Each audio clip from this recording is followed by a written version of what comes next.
What is up, everybody? It's Verdi here, and thank you so much for stopping by. As always, guys, today we have a video which I'm pretty sure that everybody will be interested in, because we're gonna get today into the topic of who these individuals are and how are we and why are we facing them. One of the cool things that Pearl Abyss have done is they have foreshadowed this for the past 10 years. And one of the most important things to understand is Pearl Abyss do have a plot, they do have tons of story, and it's moving, but it's just moving very, very slow. So today's video is going to be pretty much talking about who those individuals here are and why are they so important. Why do they look the way that they look? We have plenty of topics to cover today. So we're going to start very fast. But before this, if you guys wish to support, of course, please do like and subscribe to this channel so it continues to push out the content, the positive content to everybody in BDO, because I really despise the current trope of negativity just for the sakes of it. I think it's stupid. I think it doesn't bring anybody anything. Now, let's just jump into the absolutely stunning poster over here. And I want you to guys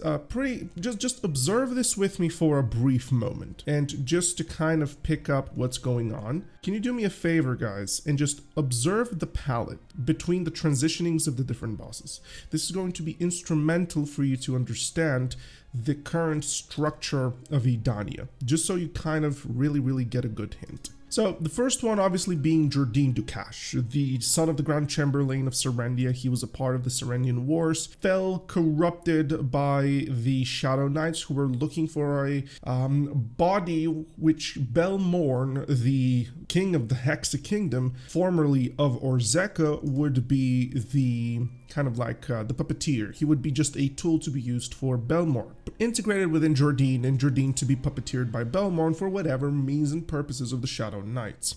Into the beginning of the cinematic over here, we see a knight pretty much going through, fighting those minions things, and fending off what seems to be Jordine versus Jordine. Now that's a little bit weird, and I understand people are probably going to be a little bit weirded out by it, but if you think just for a moment what happened here. So this is a continuation plot from the Magnus quest chain, right? So what we're seeing here is Jordine essentially fighting Jordine. So many people are going to be like, what, how, what? This is a continuation of the Magnus quest chain, where the Magnus Jordine exited with the thought in mind to redeem himself of what he became into the future. So this is a little bit of a time loop, which is going to be very important. It will play a very big story point for Edania Part 1 to close the loose ends of Jordine, as Pearl Abyss say. In regards to why he looks the way he looks, we don't know, really. There is no clear answer to this. However, the last time we saw Jordine before the prelude to Edania was when he was in Everfrost to claim the primordial flame, known as, the Yenix flame. Now, the Yenix flame was not claimed, confirmed, and what he actually used was a fragment of despair. In reality, Jordine forfeit every humanity of him to become the new servant of Khadum. And one of the first times we have ever heard Khadum themselves, because Khadum has no gender, it's just it's an idea, he's a movement, the ultimate villain of BDO. He would be completely forfeiting everything good about him and letting Khadum in, which is the worst thing that you can do, because actually one of them here has done this already from all of those bosses, and they're no longer under Khadum's servitude, but they have done this before. And it's one of the worst things that you can do, because Khadum's blessings, so to say, are curses that just completely obliterate you as an individual. Jordine is very important, but we already know him. Now let's move forward into Rusalka. Rusalka is very well hinted to be Corsair's mom, although Pearl Abyss initially denied it, but they have denied things in the past which then were proved wrong. And just so they don't say, oh, this is Corsair's mom. It's kind of going to be very hinted within the lore. It's going to be probably very hinted within the knowledge. Rusalka is the queen of the Merfolk, so to say. They were a people, of ancient people, basically past Orzeka times, from what Igor Bertali told us. The only people that were not subdued by the Orzekan Empire and regime. they fled towards Edania as people, and onto the western side they developed a secluded civilization in a sense, very close to Crow's Nest. What we have here obviously is Rusalka coming for a Hashashin and just totally zapping him out. This builds a very important power, I guess, display, so you understand that she is very, very strong. This is not necessarily our Hashashin. It looks like a Hashashin. Could be from the Order. Why not? You know, they have plenty of them over there, and Cabal being their leader and everything. So with that being said, why would she obliterate a hash is beyond any of us. We just simply don't know. Bear in mind that the Merfolk were introduced a month and a half ago into the BDO lore, and they're very fresh. Now, we've known about them ever since Courser came out, but we haven't known anything about them up until a month and a half ago. Prior to this, we got the Mermaid boss for sea content, which basically is irrelevant. You know, Rusalka is going to be that particular new entry, which we just don't know anything about. She is the newest of all of those bosses.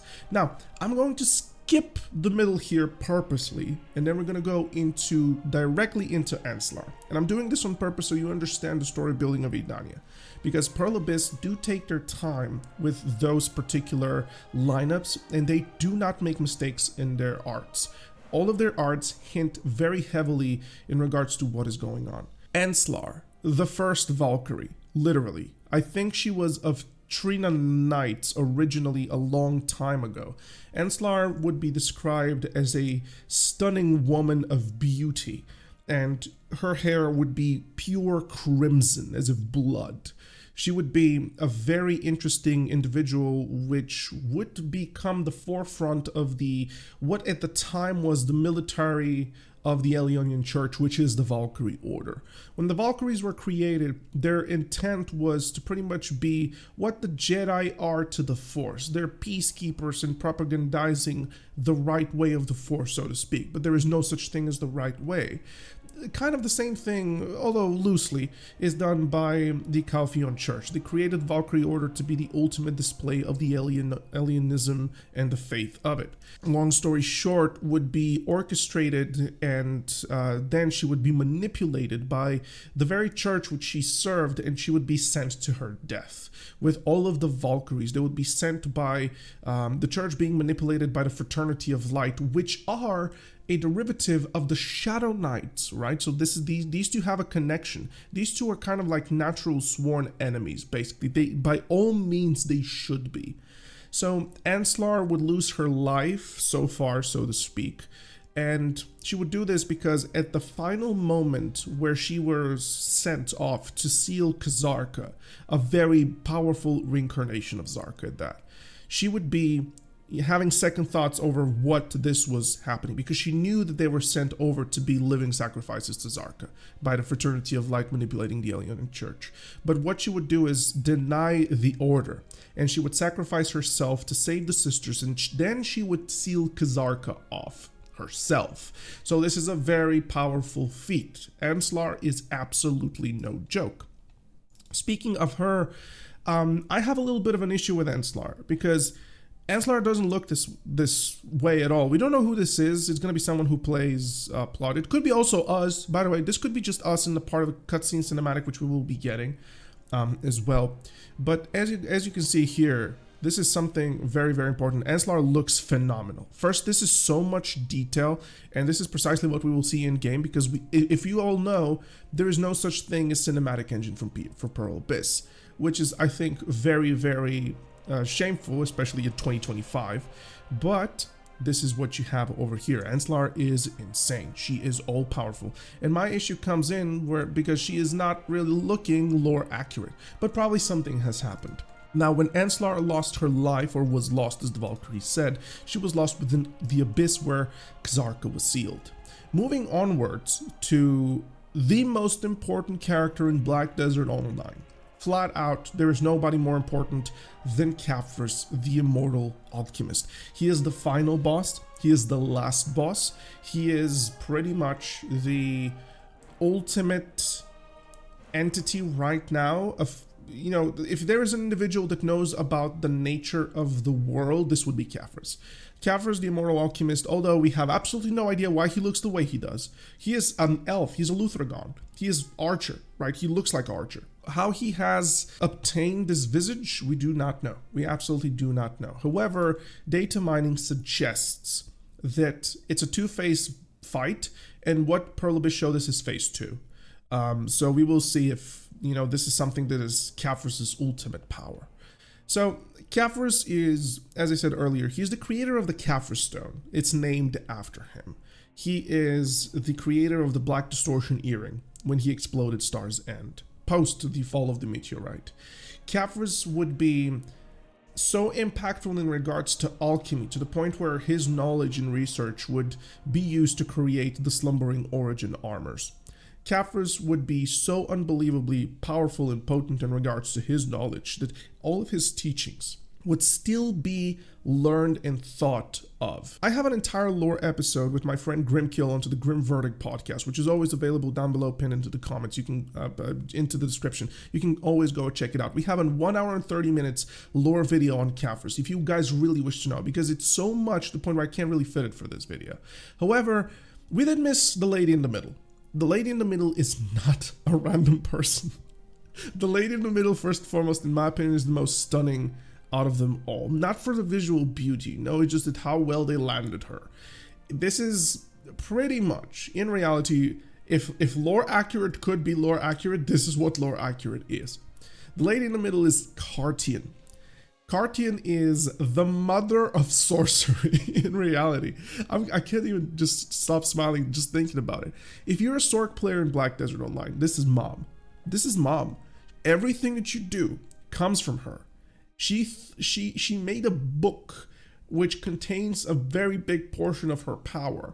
Or rather, the knowledge inside the book is just so powerful, to the point where people who try to meddle with it would lose their minds and soul when they just try to even understand it.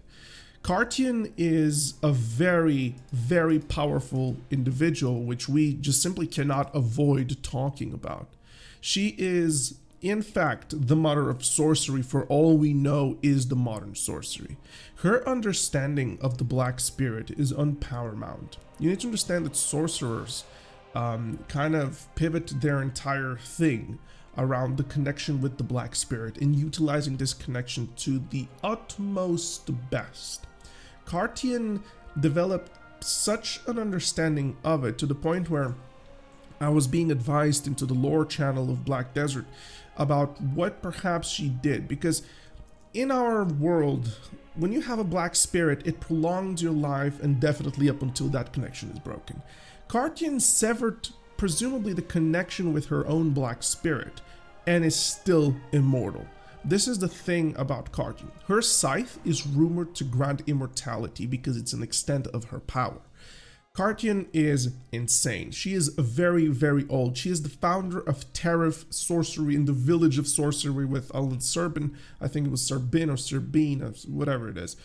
It's the guy locked in the painting in Tarif. You guys have probably seen him. Yeah, that's one of the founders.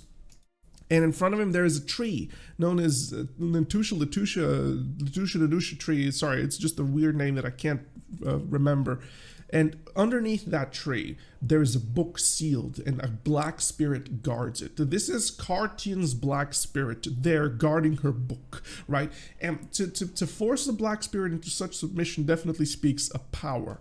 So Cartian is no random individual, but something very important here to see is to understand, and also in the beginning of this splash art, I told you to bear mind of the palettes of those bosses here, just the way they are put in, because Cartian does something very important, and now we're going to go into the in-depth here. Cartian looks into a Kibelius Black Star weapon. Behind her is an Ator, which is a Sage device and a Sage weapon, both of them. And from a Black Star, she shatters it to create light stones. Or what are light stones? In fact, are little Ator's hearts in reality, but they're the same yet not in a sense. And this is super important in regards to Cartian and what she is doing, because one thing that we have here is the motif of transmutating It's the topic of alchemy, good and evil, light and darkness. There seems to be like this little thing shows us who's in league with who. And that is very, very important because I can promise you for sure that these two extremities here are pretty much at odds. Let me just explain something here. Earlier I told you about Khadum basically making Jordine into his new servant, which is true. Do you know who was the past servant to Khadum? Caphras. So as you guys can see, they're mirroring these very well. This little art piece shows a lot. I had a theory regarding my Necromancer lore plot, which would be that Enslar and Caphras are in league because they essentially found themselves into the abyss. The last time we ever found Caphras, or rather not found, rather we heard where Caphras is, he is in the abyss to try and get Zarka back. And into the abyss was Enslar. We think that they found one another. Perhaps Caphras found Enslar dead, resurrected her. That could be a plot. But Enslar has also light and dark motifs within her kit based on data mining. Caphras is always light and dark themselves. There is light and dark here, and there is one individual who makes light out of dark and dark out of light, and that is Cartian. Cartian will play a pivotal and instrumental role towards understanding Edania. Those individuals here that you see are not random individuals that they just like that did. This has been built up for nearly a decade, and it makes me so happy to see it because I love each and every single one of them. Obviously Rusalka is just a brand new addition, but she looks so cool. My theory and understanding is Khadum's servants, those two individuals, in reality bad guys, and the ones that probably test us at the end to see if we have the merit to stand against, or rather side by side to them, and the person that is going to balance this entire thing in order so it doesn't go sideways. This is my current take in regards to how the plot will move. I can't wait for Edania. It's gonna be 2 months, very long months, honestly. I've been grinding a lot into the game just to try and get all of my gear ready. I'm almost there at purchasing a Black Star offhand weapon because I'm gonna go throughout the creation of a gem, which is inside Edania. We'll see how we make that into the future. But those individuals here are pivotal. They're insane. I love them so much. And actually, I'm planning on getting Cartian art and just doing a Canva print and just putting it behind me. I think that's going to be great. Just putting Cartian behind me because she's just insane. I just love her aesthetic so much. All right, ladies and gentlemen, thanks so much for watching. I'll see you soon. Remember, like and subscribe so that this channel keeps on going to the direction which I want it to. I love you guys. See ya. Bye-bye.